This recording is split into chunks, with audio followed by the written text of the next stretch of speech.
won a championship, 14-time All-Star. This guy's done it all. When you get to the league early, you try to establish yourself. Nowitzki, the rookie. Look at that move. And after a while, you make your first All-Star game. Nowitzki with the bucket. And all these things are great, but eventually, you just want to win. You want to win a championship. And, I fought for, over 10 years, and then I finally was able to bring one to Dallas. The Mavericks have scaled the NBA mountain and have planted their flag. They are the NBA champions. We've never had won a basketball championship in Dallas, so to bring something new to the city was an unbelievable achievement and feeling. And so that, of course, is my number one of all time.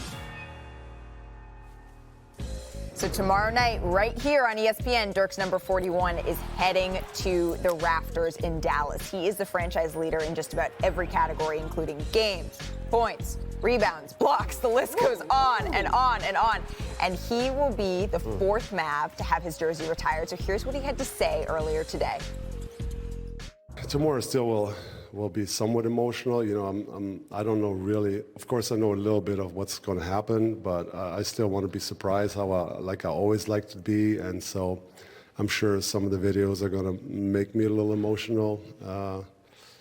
But I just want to, like I said, enjoy and be in the moment and react to the stuff that I see. And I'm sure the Mavs have plenty of surprises up their sleeves. And so I'm just going to look forward to it and really get lost in the moment, really.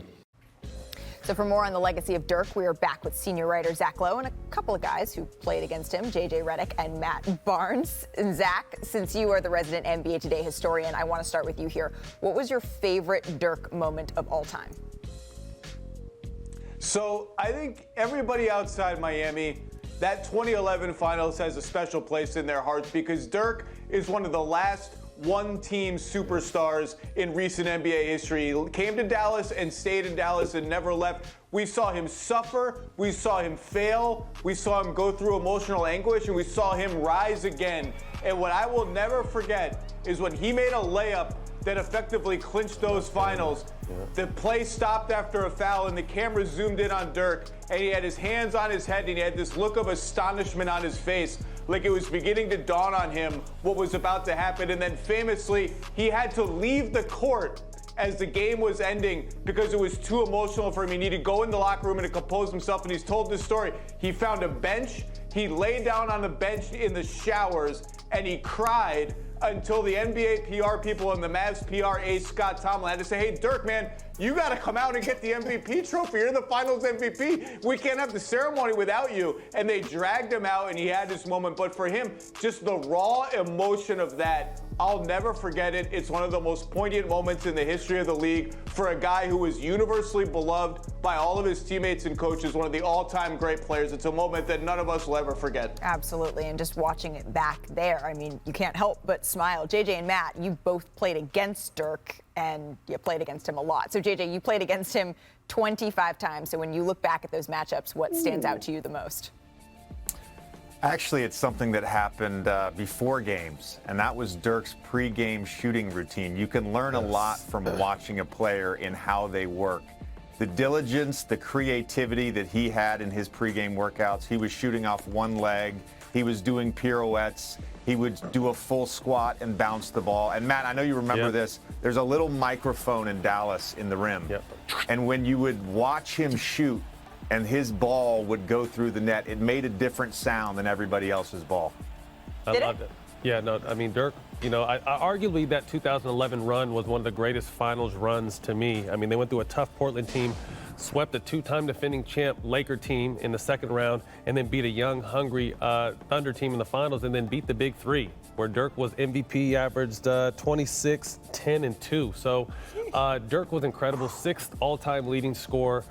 Greatest big shooting big. I think you put him, with all due respect, in the category of Tim Duncan and Kevin Garnett as far as, greatest power forwards of all time. So not just greatest European, but just one of the great guys of all time, and it was just a blessing and an honor to get a chance to play against him. We had some fun against him with that We Believe team the year he won the MVP. We were able to upset them in the first round, but, you know, one of the greatest guys to ever do it. Yes, you did. And Matt and JJ, you were teammates for a while with the Clippers, and you were a part of a pretty big win over the Mavs. So let's go back. It was January 15th, 2014. Matt, what do you remember about this game? JJ was hot. I think, JJ, you had 30 plus. I think I had a nice little 25 piece. We were down like 17, I want to say. We were down a lot, and we came back and walked them down. CP didn't play that game, so me and JJ had to fulfill the role of superstars that night, and we were able to come back against, you know, a tough Dallas team. JJ, did you really have to carry him?